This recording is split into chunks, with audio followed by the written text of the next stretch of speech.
Selamat pagi, teman-teman. Selamat pagi, Pak. Selamat pagi, Pak. Selamat ketemu kembali ya hari ini.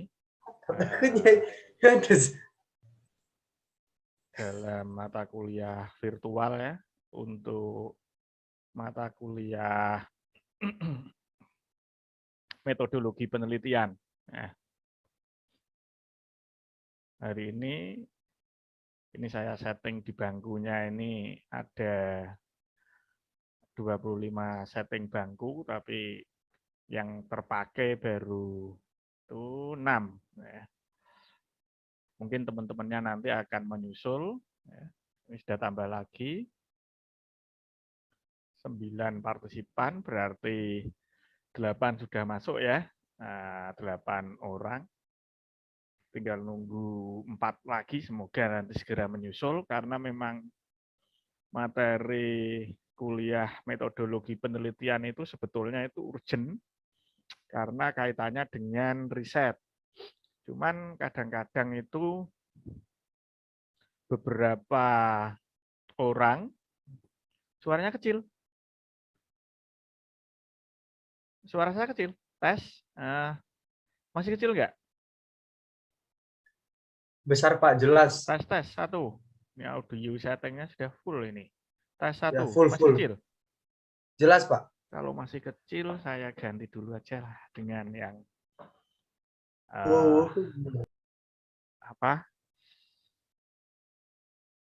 satunya. Kadang-kadang kalau saya pakai yang onboard headset ini itu suaranya kecil, memang itu. Tapi kadang juga gede gitu ya, nggak mesti gitu ya. Sehingga saya itu kadang ragu mau pakai yang onboard atau mau pakai yang soundcard itu ya, kadang bingung saya.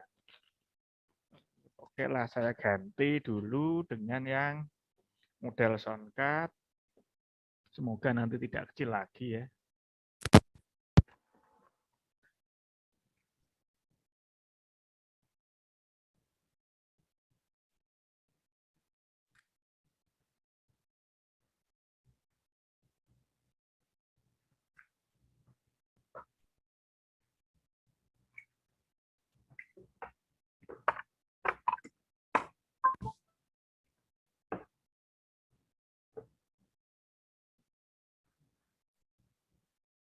Coba ini saya setting audionya dulu ya.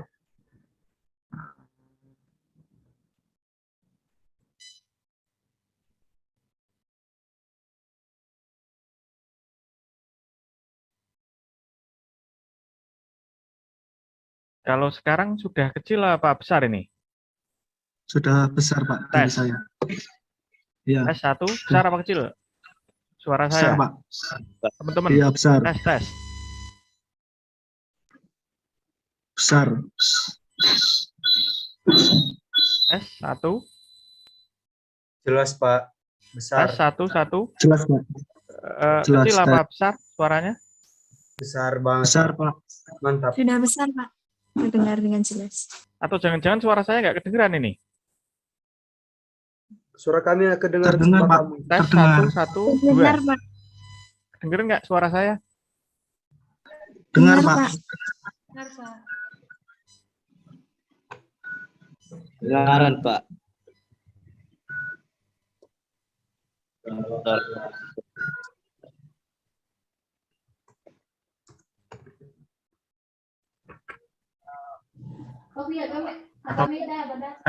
Ini dengar nggak suaranya? Nih. Tes 1. Dengeran nggak suara saya? Iya, Pak. Terdengar jelas. Dengar, Pak. Jelas, Pak. Oh ya, ini nggak pakai speaker ini. Nah, Iya. jelas ya? Jelas.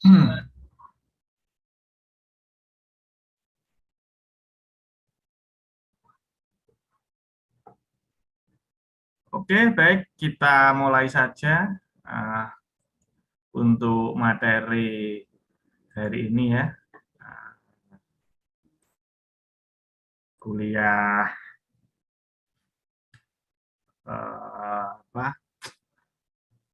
metodologi penelitian. Ya, saya terangkan lagi untuk metodologi penelitian itu sebetulnya mempunyai peranan yang penting dalam sebuah riset.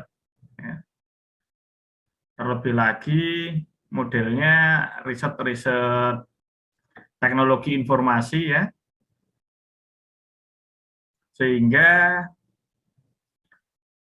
dalam setiap riset teknologi informasi itu kita harus selalu memperhatikan topik-topik dan juga masalah-masalah yang kita hadapi. Nah, kebetulan hari ini saya ingin menyampaikan satu topik dalam riset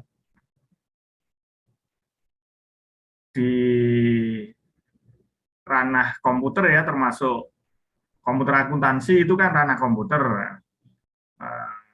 Ranah komputernya itu komputer, lalu untuk bidang sub atau konsentrasinya di akuntansi kan seperti itu ya. Baik, saya akan coba share screen ini. Izin share screen ya. Baik, Pak. Ya, hari ini kuliah kita bisa benar-benar ada manfaatnya ya untuk kita semua.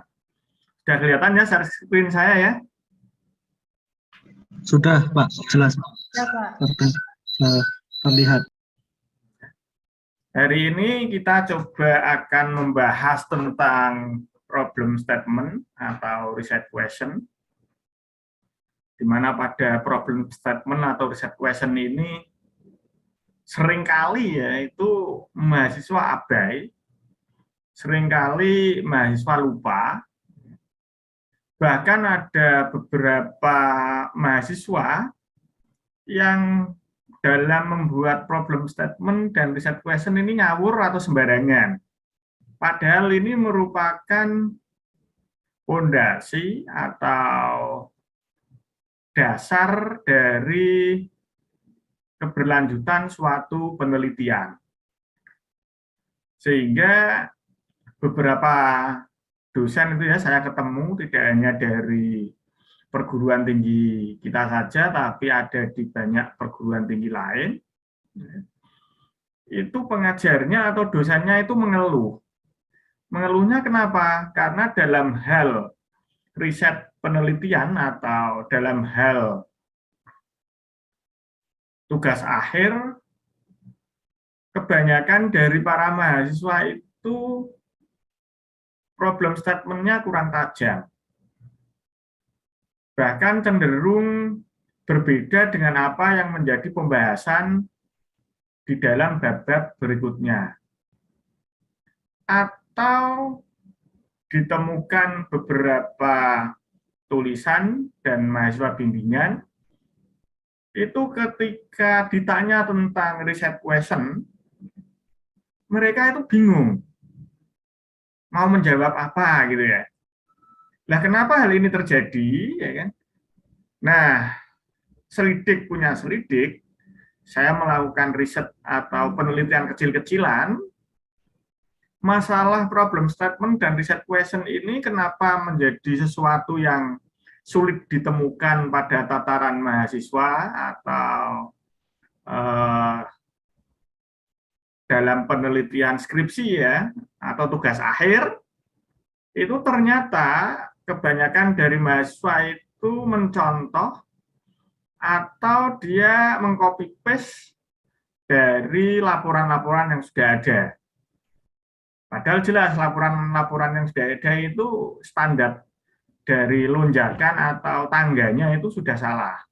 Nah, sesuatu yang salah dikopi, diperbanyak, akhirnya melahirkan penemuan-penemuan kesalahan baru yang dilakukan oleh mahasiswa berikutnya. Nah, hal ini jangan sampai terjadi pada kita, terlebih lagi 12 orang yang mengikuti perkuliahan saya atau 8 orang yang ada di Zoom ini agar tidak melakukan kesalahan yang sama pada saat membuat sebuah topik penelitian. Nah, terus kemudian untuk melihat permasalahan penelitian kita nanti, yang pertama adalah masalah. Kita harus tahu betul masalah itu apa. Masalah ya, itu adalah suatu apa ya, sesuatu atau ini nanti masalahnya ada 2 paradigma ya untuk menemukan masalah ini nanti. Nah, intinya sesuatu itu sebagai dasar mengapa penelitian ini dilakukan. Katakanlah Anda mengambil topik ABC.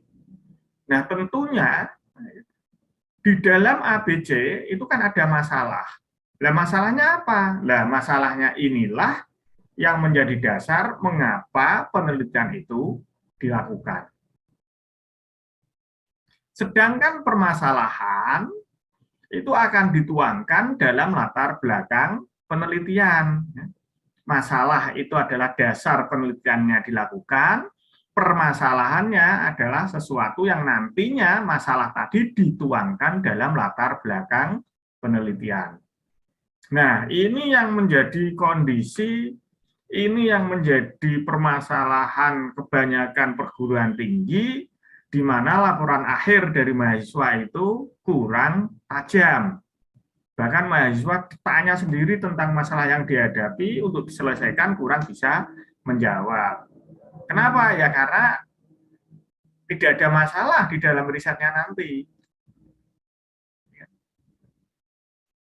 Nah, saran saya ke teman-teman, kalau nanti mengambil sebuah topik penelitian, pastikan bahwa di sana ada suatu masalah.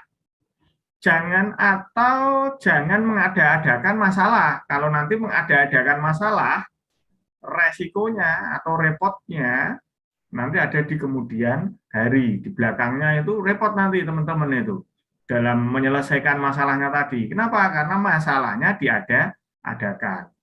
Yang tadinya sebenarnya tidak ada masalah, ya, dalam sebuah keadaan, tetapi diada-adakan. Nah, ini yang nanti sulitnya dari teman-teman semua dalam menyelesaikan laporan, dalam menyelesaikan riset dari tugas akhir. Nah, penyusunan dari latar belakang itu dimulai dari hal-hal yang bersifat umum dulu. Jadi sifatnya umum, luas. Ya, jadi masalahnya dikemukakan secara luas dulu, baru nanti mengerucut ke permasalahan yang lebih spesifik. Itu ya. Nah, saya misalkan punya contoh nih, ya kan? Dalam beberapa riset, ya kan, ditemukan bahwa ya kan, harga rokok itu mengalami peningkatan yang tajam. Karena apa? Adanya keputusan yang dikeluarkan di akhir tahun 2021 yang akan diberlakukan pada tahun 2022 bahwa cukai rokok oleh Kementerian Keuangan akan dinaikkan. Sehingga dalam cukai rokok itu nanti dengan mengalami kenaikan otomatis akan mempengaruhi harga rokok, sehingga harga rokok pun akan mengalami peningkatan. Namun demikian, harga rokok ini bisa ditekan, seandainya bahan-bahan yang dibutuhkan oleh kebutuhan pembuatan rokok bisa diperoleh dengan harga murah. Nah, ini kan namanya hal-hal yang umum ya, cukai rokok mengalami peningkatan. Nah, karena cukai rokok mengalami peningkatan, otomatis berdampak pada harga rokok yang tinggi, sehingga harga rokok yang tinggi akan berpengaruh terhadap harga jual, atau mungkin akan berpengaruh terhadap customer, ya kan? Nah, untuk menekan ini maka ada solusi alternatif, yaitu apa? Bahan-bahan dasar dalam pembuatan rokok bisa ditekan. Ini contoh, ya kan? Contoh mengungkapkan latar belakang yang bersifat umum, kemudian mengerucut ke yang lebih spesifik. Namun perlu diingat, ya, bahwa antara latar belakang, permasalahan, dan masalah itu sendiri itu mempunyai hubungan yang sangat erat. Kenapa mempunyai hubungan yang sangat erat? Karena di dalam latar belakang nanti, kita harus mampu menguraikan masalah itu sendiri, harus mampu menguraikan dan menunjukkan permasalahannya, kemudian kita akan mampu memberikan sebuah solusi. Perlu diingat ya, dalam latar belakang kita harus bisa menyajikan masalah yang ada, kita harus menunjukkan permasalahan yang dihadapi, kemudian kita memberikan sebuah solusi. Solusinya seperti apa? Bisa dipahami ya ini ya yang saya sampaikan ya? Halo, bisa dipahami? Bisa, Pak. Bisa, Pak. Paham, Pak. Lumayan, Pak. Nah, sebelum saya lanjutkan ke slide berikutnya atau materi berikutnya, mungkin ada yang ingin ditanyakan dulu tentang pokok bahasan masalah dan permasalahan serta latar belakang ini. Silakan, yang kemarin ada yang tanya sepertinya itu. Silakan, kalau ada yang tanya langsung tanya saja. Saya kasih kesempatan.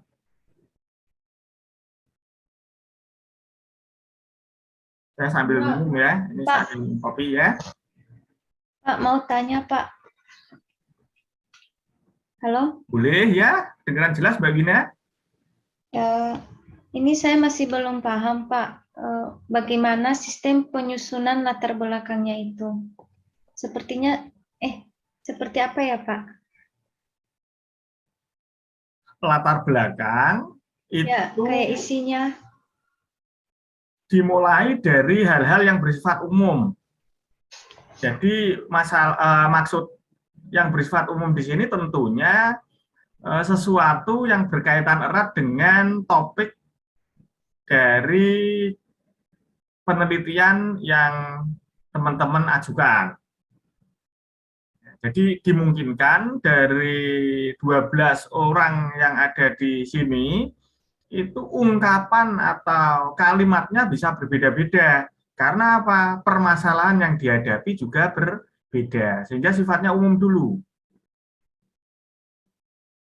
Seperti itu Mbak Wina. Mungkin ada lagi?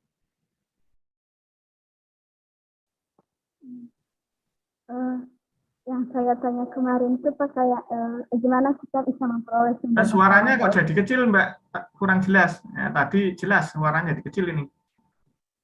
Oh, halo. Ya.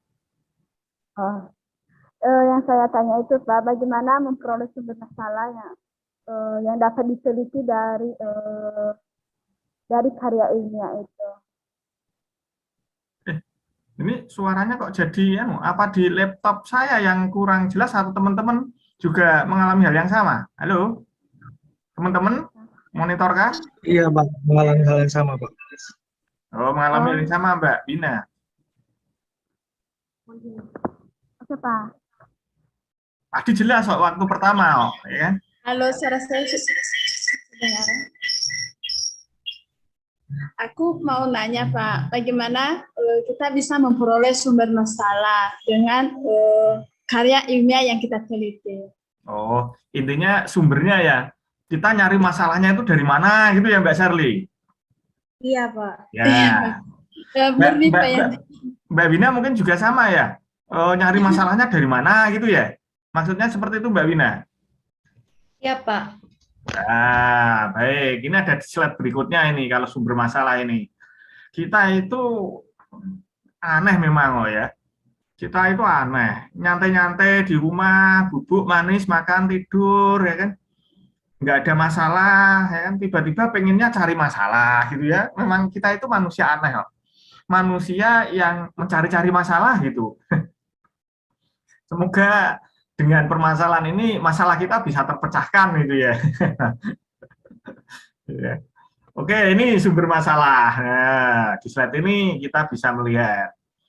Jadi intinya, ya kan, kita mencari sumber masalah atau permasalahan itu bisa dari dua. Yang pertama itu bersumber dari kehidupan sehari-hari yang ada di sekeliling kita, di sekitar kita, ya kan. Dan yang kedua itu bersumber dari buku atau penelitian sebelumnya atau jurnal, ya kan ini. Jadi ingat, tahapan sitasi atau tahapan kutipan ya sumber itu yang menempati ranking pertama itu adalah sebuah jurnal. Jadi ingat teman-teman, kalau mau mengutip, carilah kutipan dari suatu jurnal. Ingat, kita yang menempati level 1 dalam sebuah riset itu adalah jurnal. Jurnal pun nanti di level ya, ada jurnal internasional, kan ada jurnal nasional. Kalau internasional itu nanti levelnya juga ada yang Q1, Q2, Q3, Q4 gitu ya. Kalau nasional itu nanti ada Sinta 1, Sinta 2, Sinta 3, Sinta 4 sampai Sinta 5, Sinta 6 gitu ya, itu levelnya. Baru kemudian turun di grade buku. Jadi buku itu menempati posisi yang tidak tinggi. Misalkan saya mengutip sebuah pendapat gitu ya. Nah, pendapat itu yang pertama justru dipertimbangkan dan menjadi sesuatu yang valid ketika kita mengutip dari suatu jurnal. Terlebih lagi jurnalnya jurnal internasional. Nah, bagaimana Pak cara mendapatkan jurnalnya? Nanti saya ajari nanti. Yang jelas dua ini. Nah, sumber permasalahan yang pertama itu bersumber dari kehidupan kita sehari-hari. Nah, biasanya yang pertama ini, sumber yang pertama ini disebut dengan istilah fenomena gap. Jadi fenomena gap itu adalah kejadian-kejadian yang ada di sekeliling kita. Nah, kejadian-kejadian itu apa? Tentunya kejadian-kejadian itu karena adanya suatu penyimpangan antara pengalaman dan kenyataan, itu yang pertama. Ya. Terus yang kedua, itu terdapat penyimpangan antara rencana dan kenyataan. Rencananya saya mau pergi ke Jogja besok hari Minggu nih, ya kan? Saya awali berangkat dari rumah Sabtu siang. Prediksi saya rencananya ya kan, nyampe Jogja itu sekitar sore, sehingga saya akan bermalam di Jogja. Nah, nanti saya mau ke pantai yang ada di Bantul lah, katakanlah. Saya mau ke Bantul, lihat pantai di sana, mau menginap di sana, sehingga saya akan melihat matahari terbenam. Matahari terbenamnya seperti apa. Sehingga nanti ya kan paginya saya bisa balik ke Sleman, ke Jogja, di mana di pagi hari pas saat Minggu pagi saya bisa berjalan-jalan di Malioboro sambil jelong-jelong sana lihat pemandangan. Ya kan? Nah, setelah itu siangnya nanti saya baru mau balik ke Semarang lagi, sehingga Minggu sore sudah di Semarang. Malamnya saya bisa beristirahat, Senin pagi saya bisa beraktivitas kembali seperti biasa. Ini rencana. Nah, rencana. Faktanya yang terjadi, ya, fakta yang terjadi, ternyata, ya, ternyata ini ya, yang pertama kejadian mau berangkat, Ya kan? Mobil saya bannya kempes. Yang pertama, ini masalah ya. Nah, ini masalah. Kenapa? Karena kenyataannya tadi kan berangkat nih, ternyata kepending, ya kan? Tidak sesuai rencana. Karena apa? Kejadian fenomenanya apa? Terjadi kebocoran ban. Ini masalah namanya. Ketemu sumber masalah. Ya kan? Nah, yang kedua, ya kan, setelah saya beresin, saya mau berangkat ke Jogja, tiba-tiba saja hujan badai. Sehingga apa? Saya harus menghentikan perjalanan saya harus balik lagi ke Semarang ya, untuk berteduh biar tidak kena hujan badai. Masalah nggak ini? Masalah lagi. Karena apa? Tidak sesuai rencana.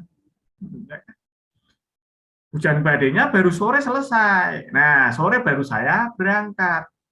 Ternyata nyampe sana malam hari. Ada masalah baru lagi. Apa? Hotel atau penginapan yang ada di sekitar pantai di Bantul sudah terbooking semua. Sehingga saya tidak menemukan tempat untuk bermalam. Masalah nggak ini? Masalah lagi. Kenapa? Karena tidak sesuai rencana. Sehingga mau tidak mau saya harus menginap di mobil. Masalah-masalah ini kan kejadian ini. Terjadi penyimpangan. Kenapa? Karena rencananya tadi seperti itu, fakta real kenyataannya tidak seperti yang kita rencanakan. Itu. Lalu apa? Terdapat pengaduan. Ya kan? Nelayan di Jogja, ya kan? Ini dapatnya bagus-bagus. Nelayan di Jogja dapatnya banyak-banyak. Ikannya pun seger-seger dan gemuk-gemuk. Tetapi akhir-akhir ini, ya kan, ikan itu sulit didapatkan. Nah, akhirnya apa? Ada informasi bahwa terjadi istilahnya pemanenan ikan yang luar biasa di area pantai Yogyakarta, bahkan menggunakan alat yang dilarang oleh negara berupa bom.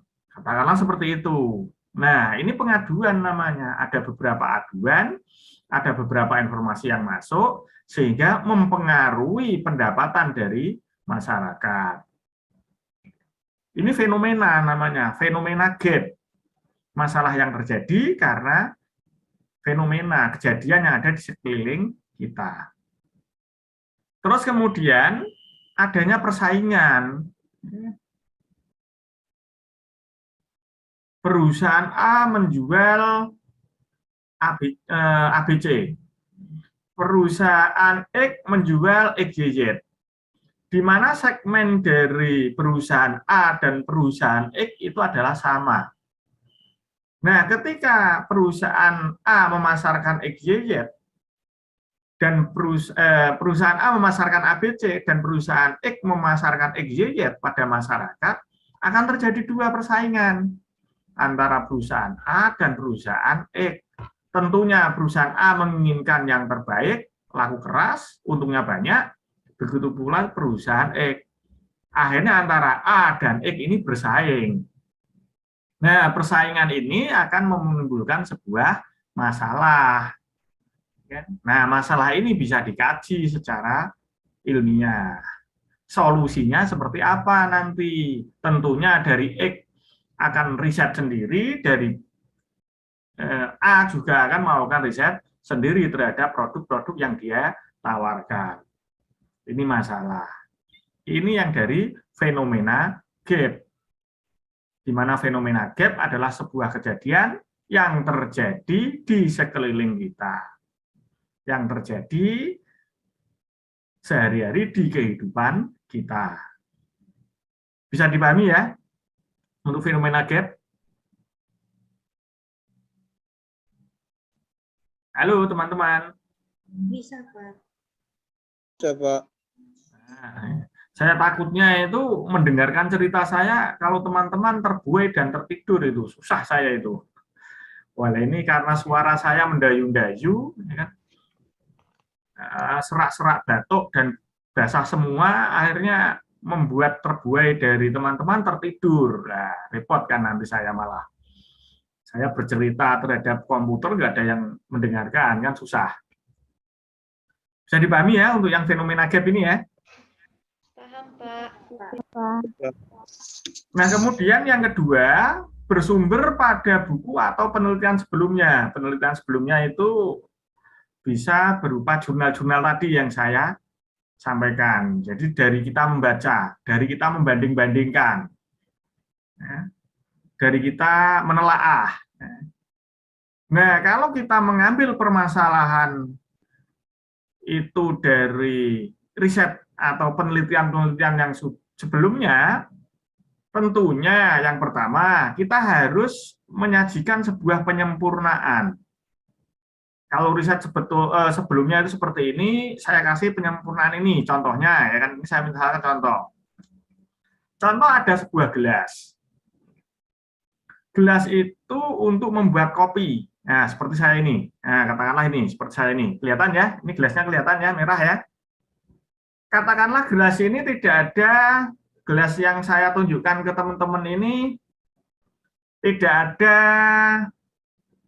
gantelan. Itu apa itu bahasa Indonesianya kalau gantelan itu? Untuk pegangan itu loh.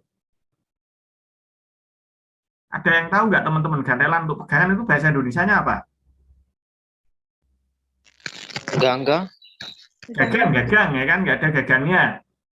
Sehingga ya kan, kalau dibuat untuk minum kopi yang keadaan airnya itu mendidih, maka akan kepanasan. Tangan kita itu panas dalam memegang. Maka ada solusi baru, yaitu gelas yang tadinya itu dibuat minum kopi itu nggak ada gagangnya, lalu kemudian saya kasih sebuah gagang. Ini namanya penyempurnaan. Bisa dipahami ya? Jadi riset saya itu menyempurnakan dari penelitian yang sudah ada, yaitu tentang gelas, di mana gelas itu belum ada gagangnya. Masalahnya apa? Masalahnya ketika dituangkan sebuah air panas, maka gelas itu akan panas dan tidak bisa kita pegang dengan tangan. Ini masalahnya namanya, masalah penelitian. Penelitian sebelumnya kan dia menyajikan sebuah gelas nih, membuat sebuah gelas, cara membuat gelas, dan lain-lain tentang gelas. Ya kan? Tapi ada masalah baru yang saya temukan. Ketika gelas ini saya kasih air mendidih untuk membuat kopi, ternyata panas. Tangan saya tidak bisa memegang, sehingga tidak bisa meminum kopi itu dalam keadaan panas. Lalu penyempurnaan dari penelitian gelas ini, ya kan, saya lakukan. Saya membuat penelitian nih tentang gelas, tapi apa? Penambahan sebuah gagang pada gelas.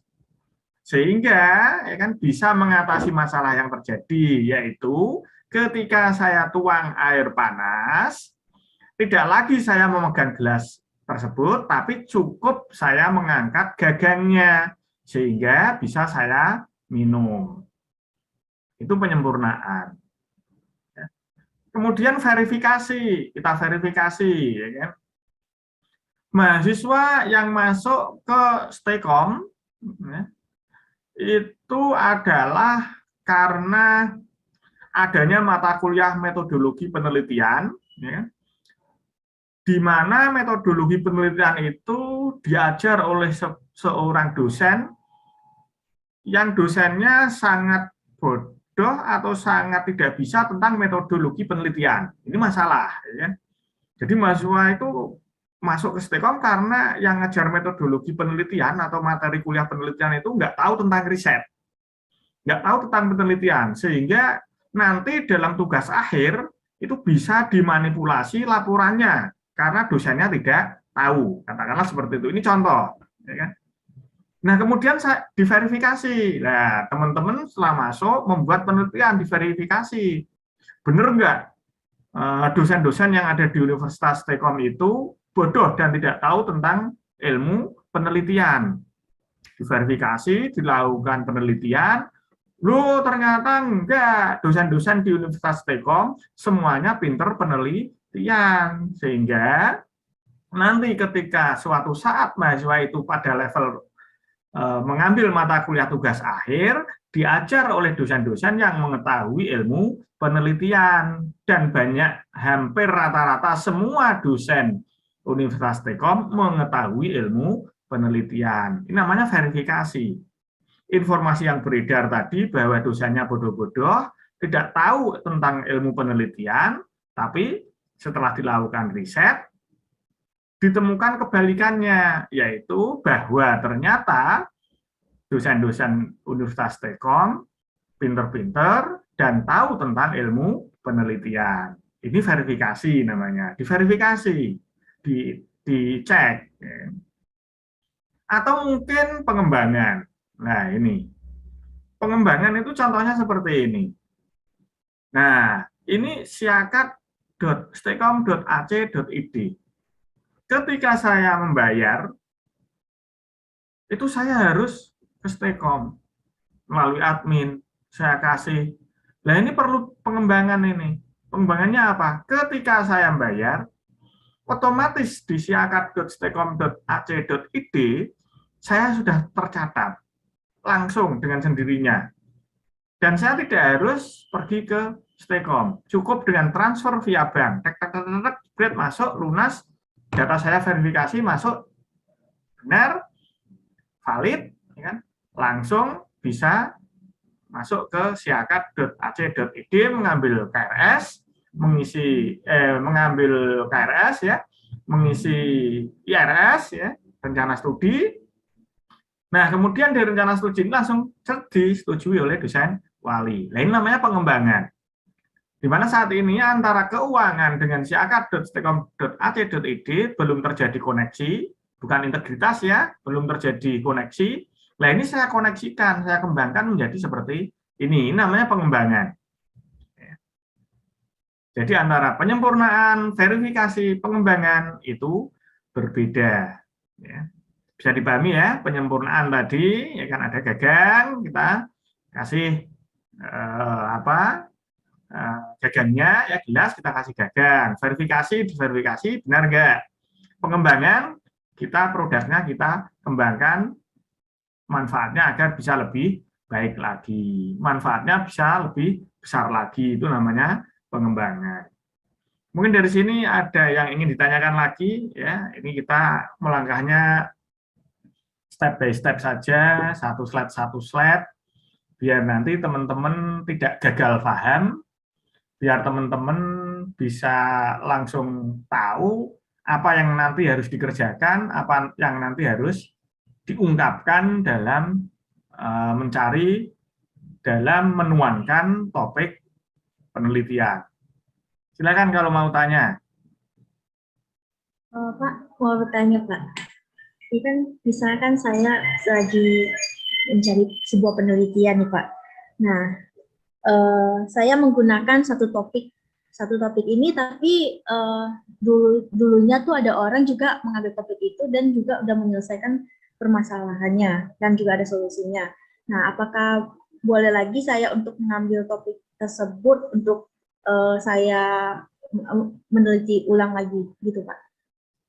Yang sama dengan orang tersebut itu tool untuk menyelesaikan masalahnya itu, atau alatnya, atau pekerjaannya. Kayak apa? Tool dan pemecahannya itu solusinya. Contohnya Mbak Seri, langsung contohnya realnya aja nggak apa-apa. Kita berdelapan ini kan anggap saja satu tim, satu keluarga, satu saudara, sehingga langsung bisa paham dan saling menjelaskan dan tidak ada sesuatu yang tersembunyi. Katakanlah seperti itu. Langsung aja realnya seperti apa?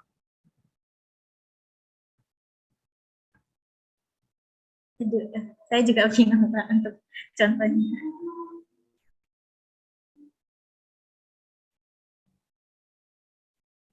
Gimana ini contohnya realnya? Karena kalau masalah riset ini harus ada contoh realnya ini. Kalau masalah yang Mbak Sherly tanyakan. Karena di dalam penelitian itu nanti ada originalitas, ya.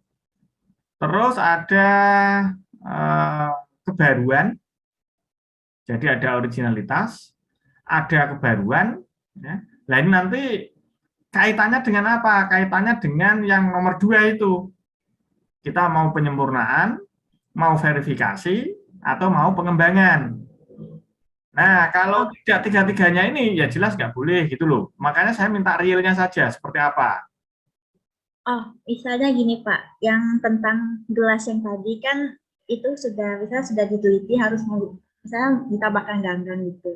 Mungkin saya akan menambahkan lagi tentang bagaimana gelas itu, mungkin gelas itu tuh bukan hanya ditambah ganggang, tapi juga mungkin bisa gelasnya itu di luarnya itu ditambahkan sebuah seperti kayak kain atau karet untuk menghambat tangan kita tidak terbakar saat memegang gelas itu. Oke, nah, terus? Nah, jadi berarti apakah boleh saya lebih meneliti tentang gelas itu, karena kan itu sudah diambil oleh topik, misalnya orang lain sudah meneliti, atau mungkin saya harus mengubah gitu topiknya, Pak? Nah, pertanyaan saya, ada nggak orang lain atau paper atau artikel-artikel yang menyajikan tentang penelitian penambahan gelas dengan ditambah kain atau karet tadi? Kemungkinan mungkin kalau misalnya dari Google itu ada, tapi kalau misalnya kayak lebih lanjutnya kayak penelitian orang lebih dalam itu tidak ada gitu, Kak. Nah, kalau tidak ada bisa, ya kan? Misalkan ya ini ya, saya menambahkan kain atau karet ke dalam gelas itu agar tidak panas tadi ya, selain gagang gitu ya. Nah, solusinya kan ini, ada lagi nih solusi, ya kan? Nah, kemudian karena tidak panas, otomatis kan kita harus memberikan sifat-sifat karakter-karakter dari kain atau karet itu, ya kan? Nggak apa-apa, boleh, ya, bisa. Jadi Mbak Sherly di sini harus mencari literatur mengenai karakteristik dan sistem kerja dari kain, atau mencari literatur yang berkaitan dengan karet, sehingga nanti dalam pembahasannya, ya kan, literatur yang sudah Mbak Sherly dapatkan berupa karakteristik kain atau karet tadi bisa mendukung untuk menyempurnakan gelas ini menggunakan kain atau karet tadi. Dengan catatan, ya kan, belum ada orang lain yang membuat gelas menggunakan atau menyempurnakan gelas tadi menggunakan kain maupun karet. Kalau sudah ada orang yang menyempurnakan gelas dengan menggunakan kain atau karet dengan tujuan untuk menahan panas agar bisa dipegang, tentunya Mbak Sherly tidak boleh. Tapi beda lagi, walaupun kita menggunakan kain dan karet, tapi tujuannya bukan untuk menahan panas, tapi agar, ya kan, pemasaran dan laku gelas itu lebih mahal dan lebih banyak, keuntungannya lebih besar, itu beda tujuan namanya, itu boleh. Jadi tergantung dari sumber masalah, permasalahan, dan tujuan akhir dari sebuah penelitian. Kalau sumber masalah sama, permasalahannya sama, tujuannya sama, jelas tidak boleh, ya kan? Berarti ini ada namanya plagiasi knowledge atau knowledge plagiarism, peniruan keilmuan. Nah, ini yang tidak boleh. Gimana Mbak Sherly, bisa dipahami? Berarti Pak, kalau misalnya ini saya berbeda gitu, kain dan karet itu bukan, misalnya topiknya bukan untuk untuk menahan panas, tetapi sebagai hiasan ditambahkan gitu. Jadi apakah boleh gitu Pak? Nah, sebagai hiasan ini kan ada tujuan dan maksudnya. Tujuan dan maksudnya apa? misalnya untuk mempercantik gelas itu sehingga banyak orang yang berminat gitu untuk membelinya gitu Pak. Tujuannya berarti kan dari sisi ekonomi kan ini kan? Iya Pak. Nah, itu boleh ya kan. Jadi sebuah riset itu harus ada permasalahan atau sumber masalah yang jelas, harus ada tujuan yang jelas, harus ada manfaat yang jelas. Jadi kalau tujuannya tidak jelas, ya kan, katakanlah gelas saya kasih tadi ya kain atau karet, agar apa? Agar mempercantik. Hanya agar mempercantik, itu namanya nggak jelas. Ya kan? Dalam sebuah kaidah keilmuan, hanya mempercantik itu tidak jelas tujuannya. Tujuannya apa? Dari sisi ekonomi. Katakanlah seperti itu. Ya, karena kita kaitkan dengan topik bidang ilmu kita. Ya. Kalau nanti hanya mempercantik gitu saja, itu topik bidang ilmunya bukan topik bidang ilmu kita, tapi bidang ilmu yang lain. Misalkan itu masuk ranah ke ilmu seni, gitu ya. Kalau ke ilmu seni jelas ranahnya tujuannya muaranya itu. Kalau kita kan agar apa? Laku keras. Dengan laku keras keuntungannya kita besar. Seperti itu ya. Mungkin ada yang ditanyakan lagi selain Mbak Sherly, silakan. Mau nanya Pak, kalau bermasalahnya itu bisa nggak Pak digunakan dua-duanya, yang ini ada yang bersumber dari kehidupan sehari-hari, ada juga yang bersumber dari ada buku atau penulisan sebelumnya. Nah, permasalahannya kalau kita mix-kan antara fenomena gap dan riset gap, apakah bisa? Bisa, boleh banget, ya kan? Ini malah justru lebih kuat lagi. Kenapa? Karena keadaan kita sehari-hari itu ada kejadian, lalu kita mencoba mencari literatur-literatur yang berkaitan dengan kejadian-kejadian yang kita hadapi. Kemudian kita akan menyelesaikan solusinya tentunya dengan melihat fenomena tadi bersumber dengan riset-riset yang telah ada. Sangat boleh sekali kalau seperti ini. Ya. Baik Pak, terima kasih. Mungkin ada yang lain lagi, silakan.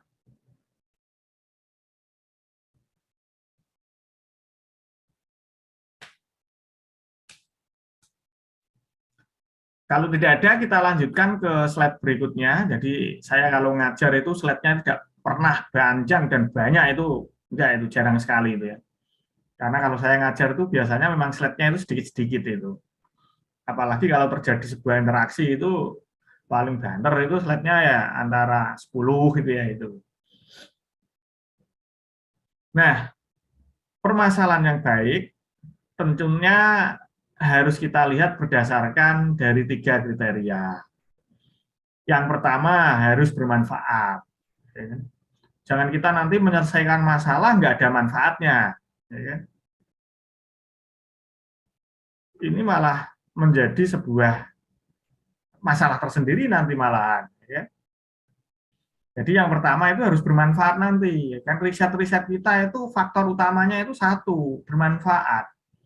Kalau itu tidak bermanfaat bagi masyarakat, tidak ada kegunaan di dalamnya, tidak ada nilai tambah di dalamnya, added value-nya tidak ketemu, nggak usah dilanjutkan, percuma, sia-sia. Jadi sebuah riset yang baik itu yang pertama harus bermanfaat. Yang kedua dapat dilaksanakan. Jangan-jangan nanti topik kita nggak bisa dilaksanakan nih. Rencananya topiknya dilaksanakan 1 tahun, paling banter 2 tahun, tetapi dalam kaidah keilmuan analisisnya, wah ini riset ini selesai dalam 5 tahun. Nah itu nanti malah repot. Selain dia bermanfaat, topik yang kita ambil nanti harus dapat dilaksanakan. Tentunya dalam pelaksanaan ini ya kan, harus dikaitkan dengan kemampuan teori dari peneliti. Jadi secara keilmuan kita mampu enggak? Makanya tadi saya pas Mbak Sherly tanya, untuk gelas yang ditambah kain, dihias-hias, itu nanti tujuan atau goal muara akhirnya adalah sebuah mempercantik, itu karena apa? Karena bukan kemampuan teori dari Mbak Shirley. Tapi kalau ditambah kain, agar apa? Agar orang seneng, dengan orang seneng itu otomatis dia beli, otomatis dengan banyaknya orang beli akan menambah keuntungan. Nah, itu ranah bidang ilmu kita. Ada added value-nya di sana. Kaitannya dengan teori dari peneliti, keilmuan kita, kemampuan kita dalam menyelesaikan masalah berdasarkan ilmu yang kita punyai. Terus waktunya juga sesuai. Waktunya kalau rencana 1 tahun ya 1 tahun. Jangan rencana waktu diperkirakan 1 tahun, lah riset yang diajukan setelah dibaca oleh dosen, setelah dibaca oleh pembimbing, waduh ini nggak mungkin selesai nih. Riset ini layak dan selesainya kemungkinan 5 tahun ini. Berarti jangan diteruskan. Nanti sia-sia. Terus tenaganya ada, ya kan? Mampu kita, ya kan? Bisa kita, ya kan?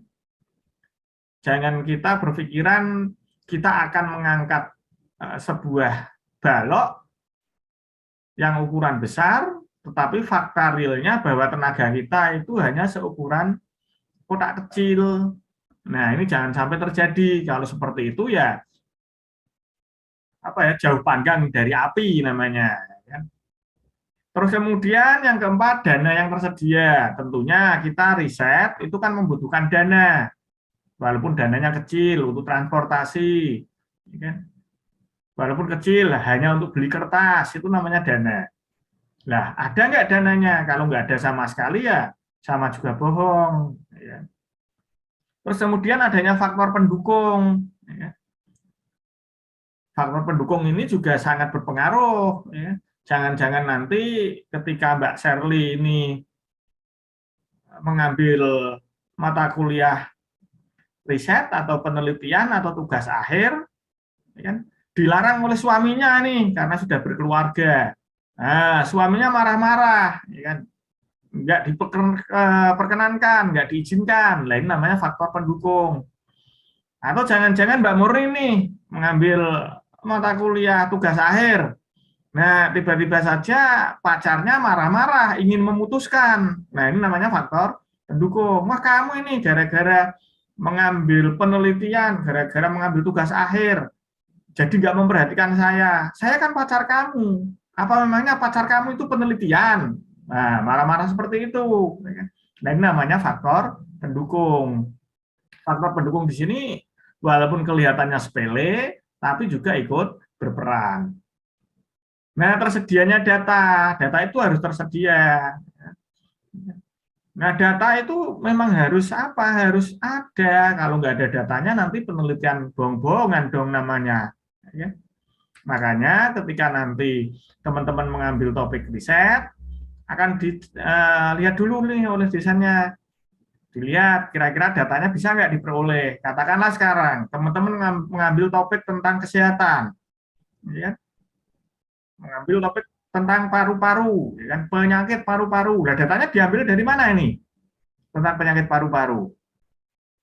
Dari rumah sakit. Lah memangnya rumah sakit mau memberikan rekam medis? Kan nggak bisa ini. Iya kan? Nah, ini namanya datanya tidak tersedia. Apalagi tidak diberikan izin oleh yang berwenang. Kita mau mengajukan izin riset nih di rumah sakit. Wah, direktur rumah sakitnya terus nggak bisa, tolak. Apa ini? Ini bisa-bisa malah membocorkan rahasia dari pasien ini. Nggak boleh. Nah, ini kan urgent ini. Ini yang disebut faktor pendukung. Bisa dipahami ya, yang tentang masalah-masalah atau topik-topik yang baik dalam sebuah penelitian ini ya. Harus bermanfaat, dapat dilaksanakan, terus adanya faktor pendukung. Gimana, ada pertanyaan lagi untuk yang slide keempat ini?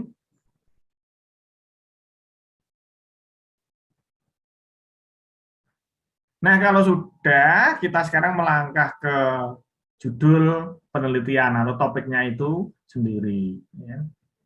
Nah, judul penelitian atau topik penelitian itu nanti berorientasi pada dua dua kategori. Ya. Yang pertama, judul atau topik itu harus diuraikan secara singkat. Jangan orientasinya panjang banget, lama banget sampai 1 halaman itu ya, itu jangan itu ya. Tapi harus dengan cara singkat. Ambil yang sesingkat-singkatnya, yang penting ya kan tidak ngambang. Jadi unsur yang kedua berorientasi dengan jelas itu bisa diperoleh. Judul itu harus diuraikan secara singkat, walaupun secara singkat dia harus jelas. Jelasnya apa? Bisa mewakili dari model atau jenis penelitiannya, karakteristik objek dari penelitiannya, subjeknya, lokasinya, waktunya, ini bisa ditebak. Katakanlah saya mengangkat sebuah topik judul, ya kan, pengaruh COVID-19 terhadap kesejahteraan masyarakat desa. Jenis penelitiannya jelas apa tentang pengaruh COVID terhadap kesejahteraan. Jadi jenis penelitian jelas ini, pengaruh COVID terhadap kesejahteraan. Objek penelitiannya juga jelas, kan? Masyarakat desa, berarti di pedesaan tadi terpengaruh enggak oleh COVID-19, kesejahteraannya ini, ya kan? Tentang kesejahteraannya. Jadi jenisnya tentang kesejahteraan, objeknya jelas, masyarakat pedesaan. Subjek dari penelitiannya juga jelas, ya kan? Lokasi penelitiannya juga jelas, ya kan?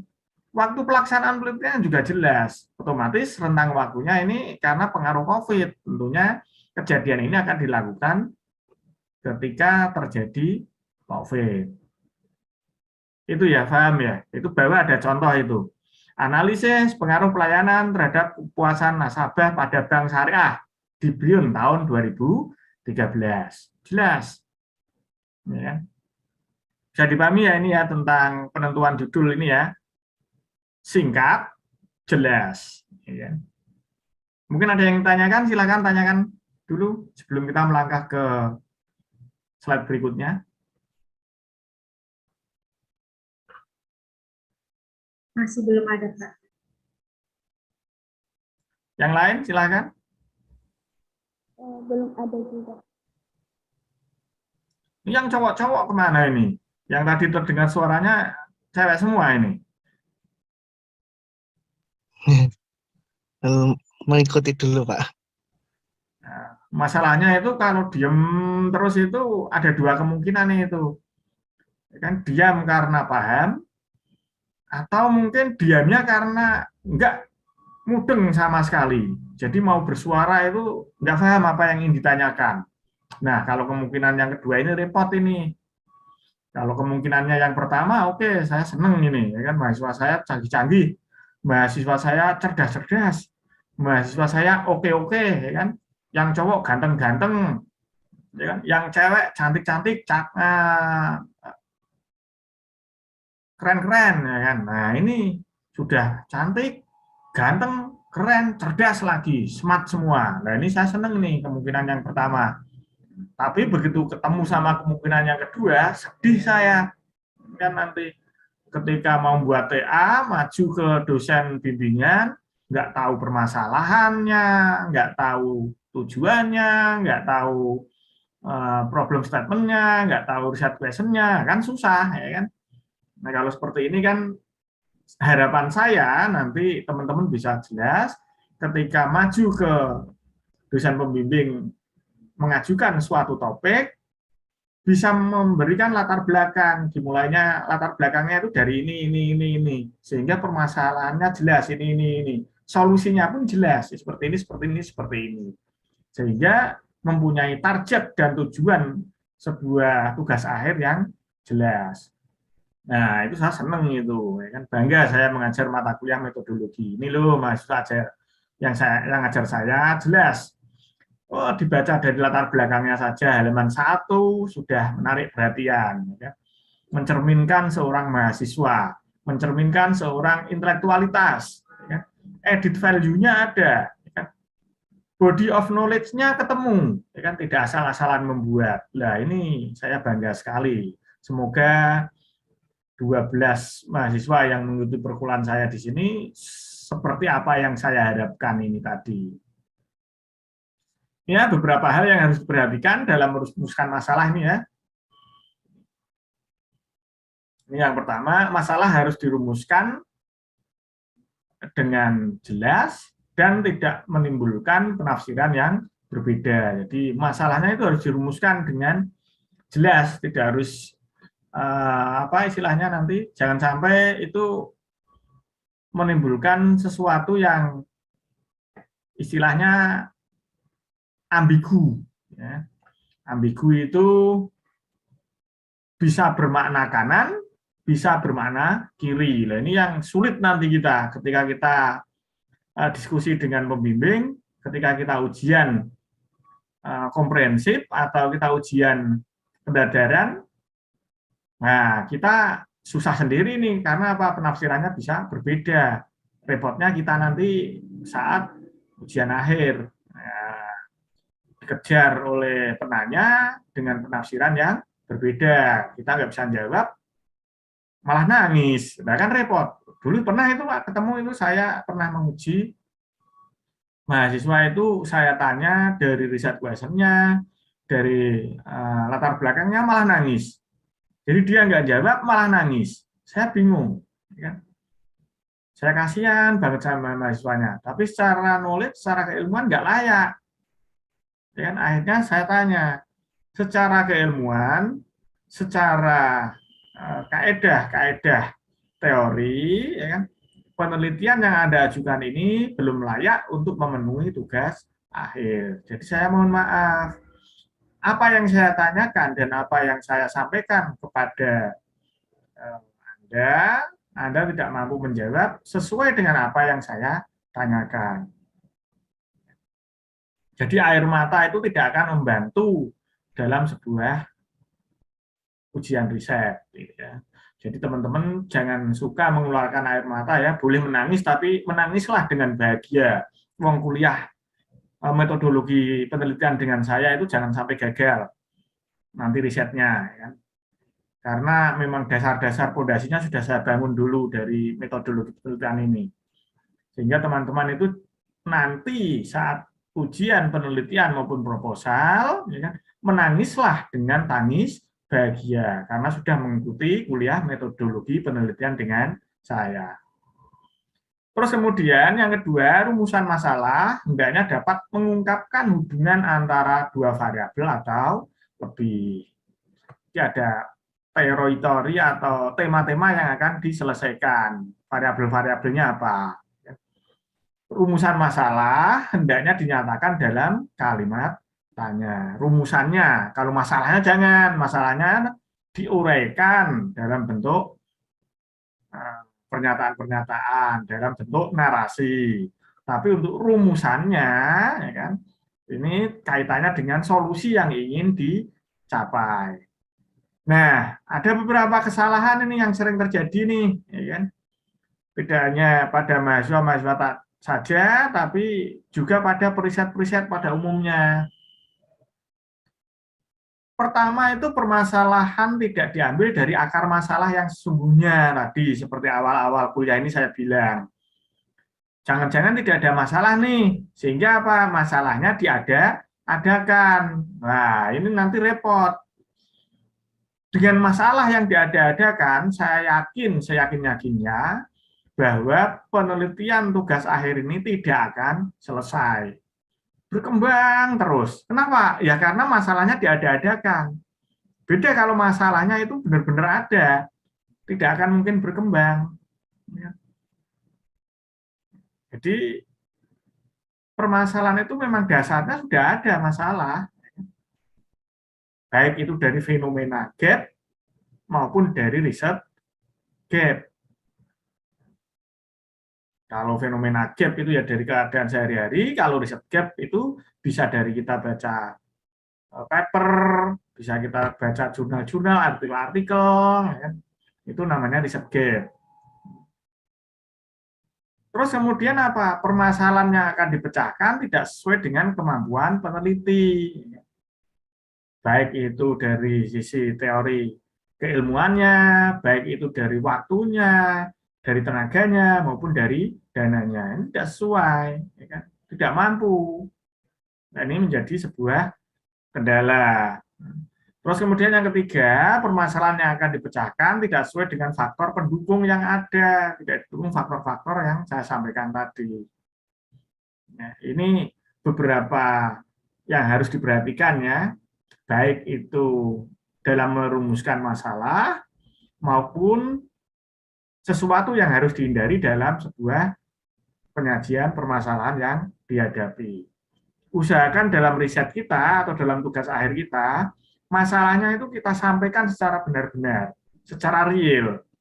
Walaupun itu adalah hal kecil, hal remeh-temeh, tapi itu kalau masalah real, maka kemungkinan besar kita akan mampu menyelesaikan masalah tersebut, di mana masalah tersebut belum ada orang yang menyelesaikan. Bisa dipahami ya? Baik, Pak. Mungkin ada yang ingin ditanyakan? Silakan tanya.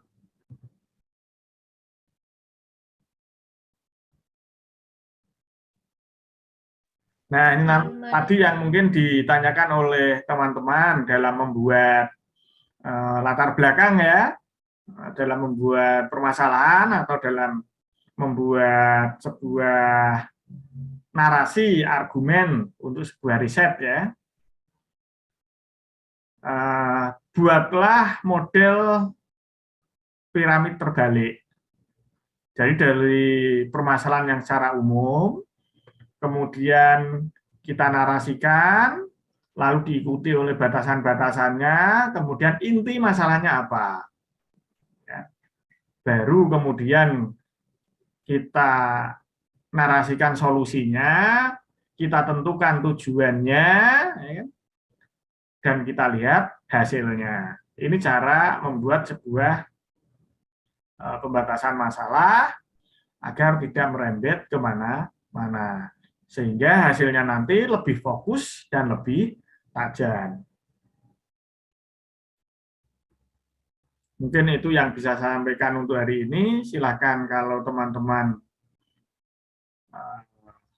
ada pertanyaan, bertanya ya. Sebelum saya akhiri, sebelum pertemuan ini saya tutup, saya kasih kesempatan untuk teman-teman untuk bertanya. Silakan Mbak Neni kalau mau bertanya ini. Iya Pak, maaf tadi terlambat masuk. Mau tanya Pak, misalnya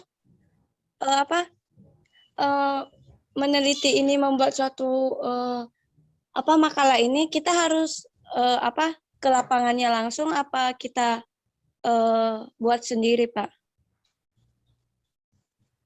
Ini nih, terlambat masuk Mbak. Ini nih. Iya. Jadi kita balik ke slide kedua ini. Slide nomor 2 Mbak ini Mbak.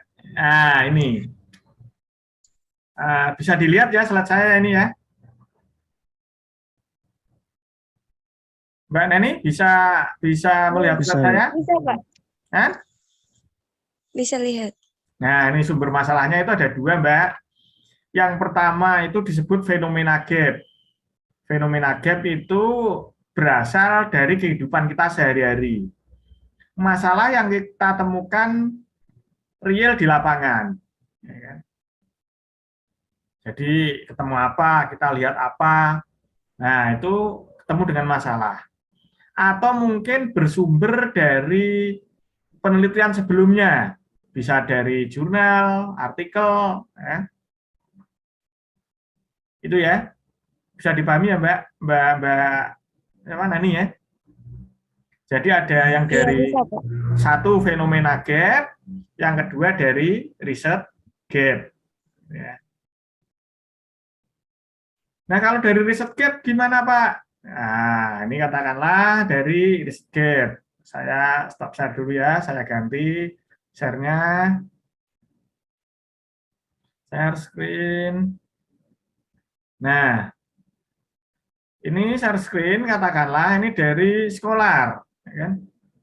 Cendikia, ya kan? Scholar.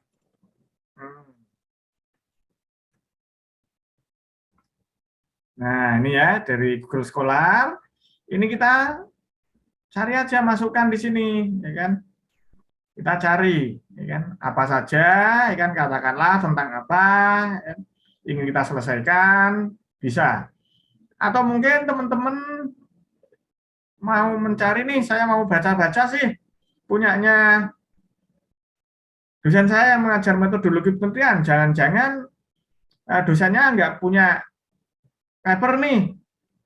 Jadi ngajar penelitian, ngajar metodologi penelitian, tapi belum pernah publikasi. Wah, ini kan sama saja saya mengajarkan membuat kue, tapi saya tidak mempunyai sebuah kue, belum pernah membuat kue. Kan lucu lah. Anda, teman-teman bisa cari punya saya nih. Nah, katakanlah ini. Nah, ini cari. Oh, ini dia. Nah, katakanlah ini. Nah, ini apalah? Download ini. Nah, ini katakanlah ini. Masih kelihatan ya share saya ya? Masih, Pak. Nah, ini nih. Nah, kebetulan ini paper-paper yang sudah pernah saya tulis. Ya kan, ini. Kebetulan akhir-akhir ini paper-paper saya yang nangkring di atas itu bahasanya pakai bahasa Jawa kuno ya, jadi harus membutuhkan pengetahuan ekstra untuk membaca paper-paper saya. Jadi teman-teman nanti kalau membuat tugas akhir, ya kan, bisa mengutip pernyataan-pernyataan dari saya nih, cari sendiri pernyataan yang sesuai.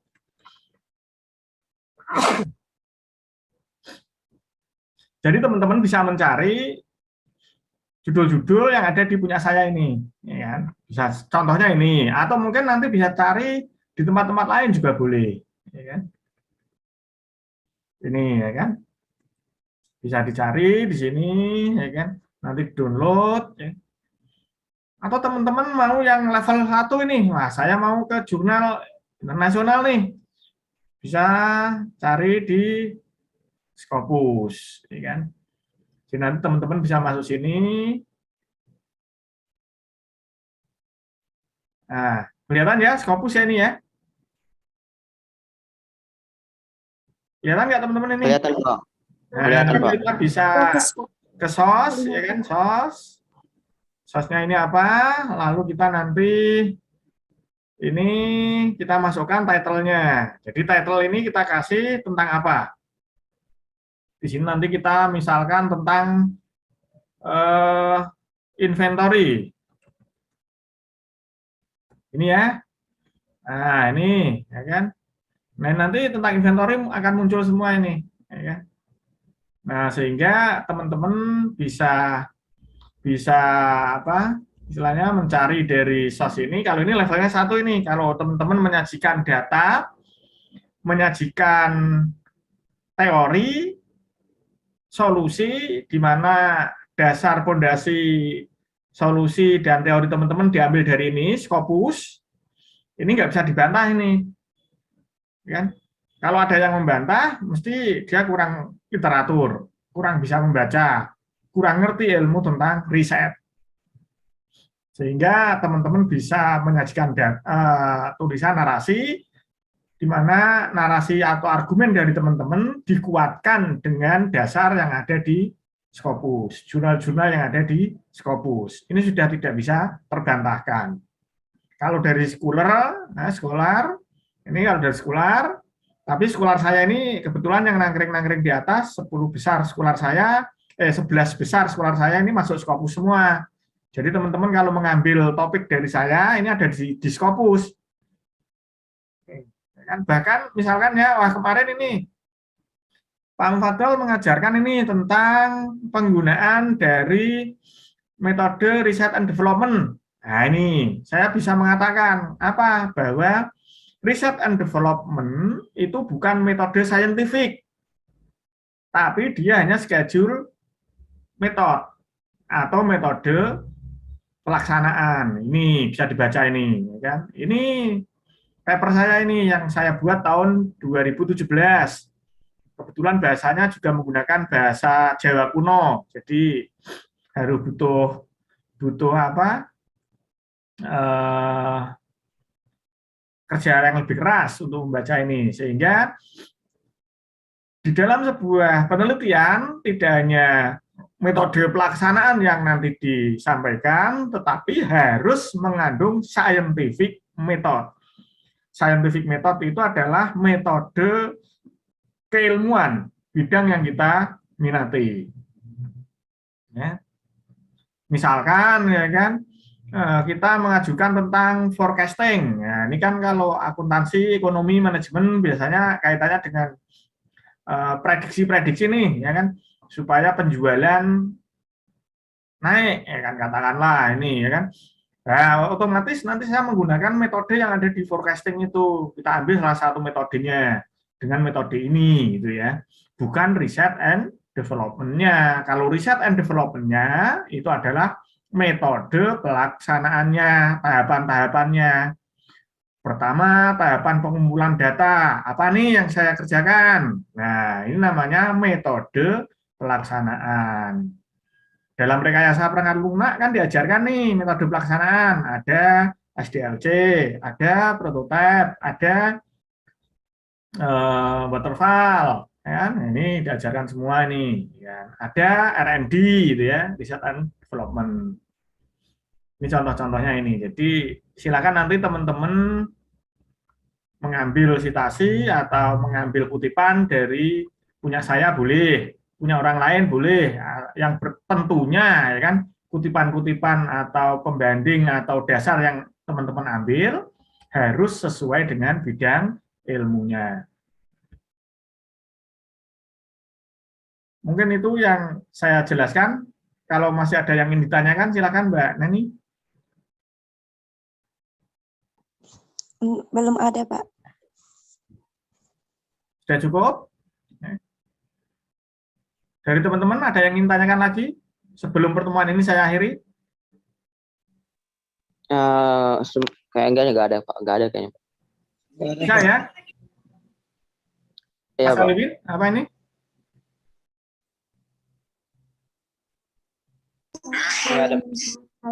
PPT-nya, Pak. Nah, kalau nggak ada, harapan saya seluruh mahasiswa yang mengikuti mata kuliah metodologi penelitian dengan saya harapkan nanti dalam merumuskan masalah tidak keliru, sehingga penelitiannya bisa fokus, penelitiannya bisa terselesaikan dengan waktu yang telah disajikan. Ya. Karena bagaimanapun juga, ya kan, topik bidang keilmuan kita harus sesuai dengan riset topik yang kita ajukan. Untuk pertemuan hari ini, saya kira cukup. Saya akhiri sekian. Sekali lagi, mohon maaf. Selamat pagi. Terima kasih, Pak. Pak. PPT-nya dikirim nggak, Pak?